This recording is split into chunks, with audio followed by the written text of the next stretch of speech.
मामाच्या गावी. हां, तुम्ही सांगत राहा. मामाच्या गावी.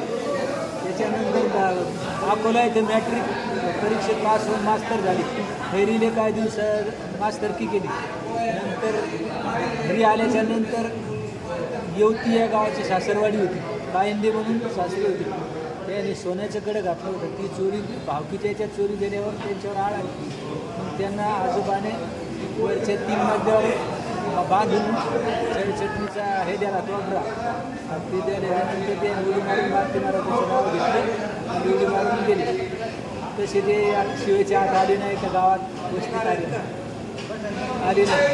त्यांनी खटकेश्वर बाबा हे गुरु केले होते. त्यांचे नियम त्याने 126 वर्ष वय झाले त्याचे सर्व नियम पाळले त्याने. कोणी नातेवाईक किंवा कोणी मोठा यो त्याचा नियम चुकला त्या बाहेर काढून देऊन प्रसाद दर्शन बाहेरून देत असत. दक्षिणा किती जरी ठेवली तरी ती उचलून घ्यावं लागत असं ते घेत नसत दक्षिणा. तर आता बाबाचे मंदिर किती असे आसपास ठिकाणी? मंदिर किती ठिकाणी किती बाबाचे? बाबाचं चिखलील 2 येतं. कबुतरे शेठ ते बांधलं एक वाढवणे शेठ एक रायगावले नागरे भगवान दादा नागरे अध्यक्ष बांधलं 2 आले. जगन भाऊ अध्यक्ष जाय भाऊ.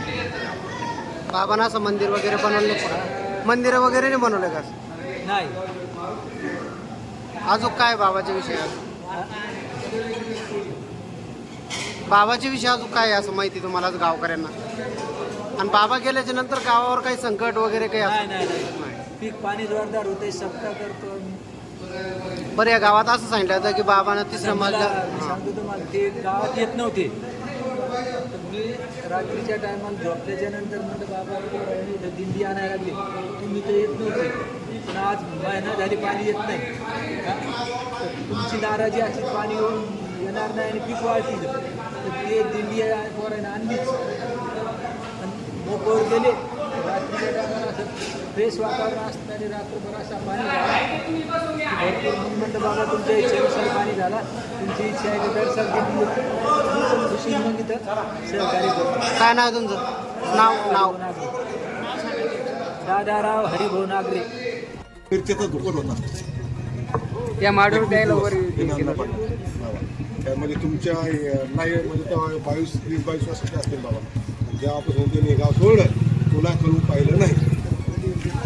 आणि ज्या प्रॉपर्टी तर सांगायचं कामच नाही. ज्यावेळेस सत्ता होता पिपळी गुरुजी आधी पिपळी गुरुजी आधी त्यावेळेस काबरा शेठ पिपळी गुरुजी बाबाकडे आले. त्यावेळेस मोठा हरनाम जमून होता. नाम जम तो होता यज्ञ मोठा हा अनुष्ठान होता. तर त्या टायमात बाबांकडे पाण्यासाठी आली होती किंवा आम्हाला पाणी द्या म्हणून. बाबा एवढी मंडळी भरपूर झाली तिथं. पाण्याची व्यवस्था कशी आहे? बरं म्हणे आपण पाण्याची व्यवस्था करू म्हणे बाबा म्हणून. तर असा बेतुफान पाऊस झाला. पाऊस उघडायचं नाव सुद्धा घेणं. 4 दिवसावर तुमचा कार्यक्रम आला.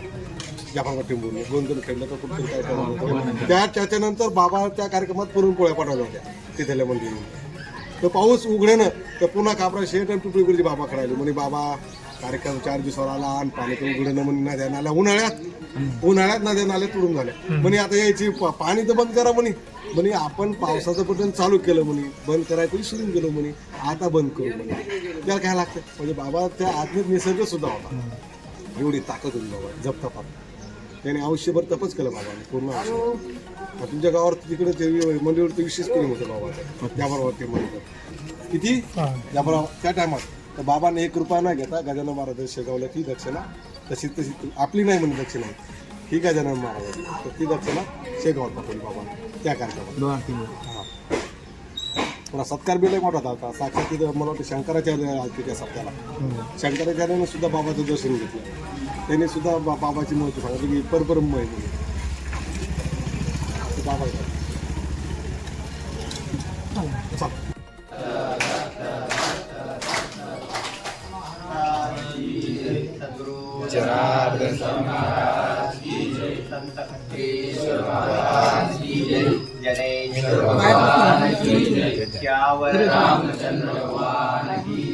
नर्मदा मैया की जय, शंकर भगवान की जय, महामृत्युंजय भगवान की जय, सब संत जनार्दन जनार्दन जनार्दन